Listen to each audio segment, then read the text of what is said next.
প্রিয় দর্শক আসসালামু আলাইকুম। তো দর্শক যাকে দেখতে পাচ্ছেন তার নাম হচ্ছে বৃষ্টি।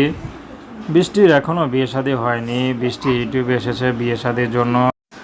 আসলে বৃষ্টির বাবা থাকলে আজ ইউটিউবে আসতে হতো না। আসলে বৃষ্টির বাবা থ্রি পিসের ব্যবসা করতো, কিন্তু তার বাবাটা মারা যায়।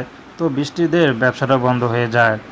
তো এতদিন জমানো টাকা খেয়েই তারা চলছিল, কিন্তু এখন আর কিছু করার নেই, দেয়ালে পিঠ ঠেকে গেছে। বৃষ্টির মা তার এক আত্মীয়র বাসায় টুকটাক কাজ করে।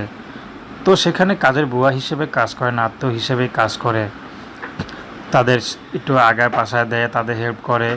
তো তারা সেখান থেকে যা দেয় তা দিয়ে কোনো মতে চলে। তো বর্তমানে বৃষ্টির বিয়ের বয়স হয়েছে। বৃষ্টি কখনো কল্পনা করেনি যেভাবে রাস্তায় নামতে হবে। তো বৃষ্টি এখন চাচ্ছে গরিব হোক সমস্যা নেই, যদি ভালো একটা মানুষ পাই তাহলে বৃষ্টি বিয়ে করবে। তার মতো কোনো বংশমর্যাদা লাগবে না, বংশমর্যাদা না হলেও চলবে, শুধু তার যেন মনটা ভালো হয়। তো দর্শক, এই ছিল বৃষ্টির জীবনের সংক্ষিপ্ত জীবন কাহিনী। প্রেম ভালোবাসা আপনাদের ব্যক্তিগত